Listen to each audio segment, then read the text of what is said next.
everybody's got ideas, right?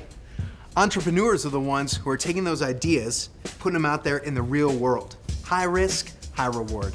Today we're in Lincoln with a guy who is using wearable tech in ways we've never thought of before. It's called Quantified AG.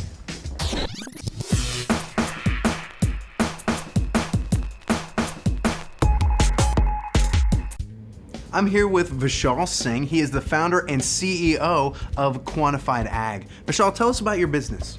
Yeah, so my company is a precision livestock data analytics company, and we make a Fitbit for feedlot cattle. Okay, and why would somebody want to put wearable tech on a cow? Because a lot of feedlot cattle get sick, and it's hard to know when they're about to get sick. So we solve that problem by putting electronics on them to monitor their biometrics and behavioral patterns so we can know when they're about to get sick. That's fascinating. Now, how did you come up with that idea? Well, it was, I've worked a lot with the beef industry in the past, and I knew the problem existed. And, as with anything that's entrepreneurial, you should be trying to solve a real problem somehow. And so I knew the problem existed. I knew that people were willing to pay for some kind of solution to it. And so I simply set out to make a product that could do that. Yeah, walk us through what's that process like? You have an idea, how do you get it out there to the market? Yeah, so, for me, I don't necessarily have all the skills and knowledge to do every piece of the product. So one of the things I did early on was I found co-founders, people who could work with me, I could partner up with to augment areas that I wasn't as strong in. Also, you have to have money to do it. So had to do fundraising and get investor money on board. Also, whenever you're doing kind of product, whether it's software or hardware, you do have to do revisions or iterations of it. So you have to make a version, make a prototype, go out in the field, test it, learn from that, come back, make another version, test it some more. And now where we're at is we're on revision 10, which is a fairly well-refined product that we're getting ready to take to market. Wow, so you have to be risk averse, willing to bet big, invest some of your own money, and then there's seems like a lot of patience, a lot of trial and error. That's right. So how would somebody know if they want to become an entrepreneur? Well, it's a combination of several qualities, I think. You have to, of course, be risk tolerant. And then at the same time, you have to have good people skills and know what kind of problems people have and what they're willing to pay for. And there's a variety of different questions you can ask people to figure out those types of things. There you go. Well, thanks so much for explaining how that works for us, Vishal. Sure. Really appreciate it. Thank you. That's Quantified AG, proving that wearable tech, not just for humans anymore.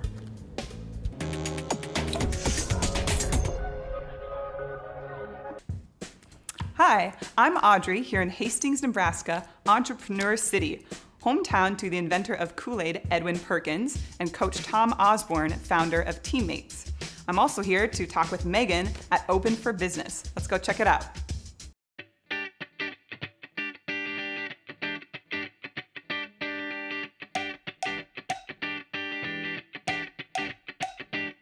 I'm here with Megan Arrington at Open for Business. Megan, tell us about yourself.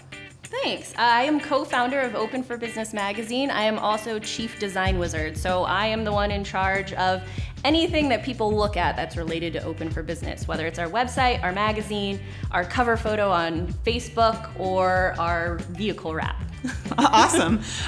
So can you tell me more specifically about what you do on a daily basis, wearing hats? What are these hats? What do they look like? Yeah, as an entrepreneur, I wear several different hats, whether it's cleaning the toilets or, producing a magazine, sweeping the floor, or going to a networking event. Wearing all of those different hats has been really important. I've gotten a stronger neck. Bet you have, right? So what prepared you in your past, either job experiences, high school, college, to get to where you are as an entrepreneur? Yeah, I worked for a company, a really great company, after college, but all through high school and through college, I was kind of on that leadership side of things. I wouldn't call myself a leader. I didn't really ever consider myself one. But, once I look back, I'm like, oh shoot, I was kind of in charge of a lot of stuff. So once I was working for a company, I realized that, I wanted to be able to call the shots. I wanted to be able to produce something that I'm passionate about, to make other people passionate about something instead of sharing the passion of someone else's idea. Taking those classes was really important. Joining clubs was also really important for me. So then, taking that leap of faith has gotten me to where I am today. Wow, I'm very successful at that. So talk about Open for Business. How did that start? Why did you start this business? Yeah, well, my business partner, Lisa, had approached me. She had realized that there was a need that wasn't being met in the community. We both worked with small businesses prior to this, and in that time, we were kind of trying to figure out, how do you meet that need? How do you get stories out there? So we came together in a meeting and decided that, we're just gonna do it ourselves. And so we took that leap again and really pushed forward and hit the ground sprinting, and we've been doing it now for about 2 years. Great. So what are some risks or rewards as an entrepreneur wanting to start your own business? Yeah, well, honestly, the risks are that the paychecks aren't going to be regular. You're going to work really, really, really hard, and then those paychecks that do come around are going to be so much better. They're going to be awesome. And so you kind of respect that, but you also get to be out there sharing your passion, and you get to share it how you want to share it. There's no one higher up telling you that you should have worn that polo shirt. Right. You're the boss. Yeah, exactly. So you're the boss. You get to, try different things and test new things. So that's always a risk too. But then when it works out, it's that much sweeter. That's awesome. So the rewards are kind of worth it, right? You get to be your own boss and get to try whatever you want and see what's successful, see what works, and build that. And you get to learn so much about business too. As an entrepreneur, you come into it with this passion, but then you also have to, like we said, wear those different hats and, figure it all out as you go. But it's definitely been sweet. Well, thanks for talking with me, Megan, about your path to becoming an entrepreneur here at Open for Business, Central Nebraska's resource for small businesses. Thank you.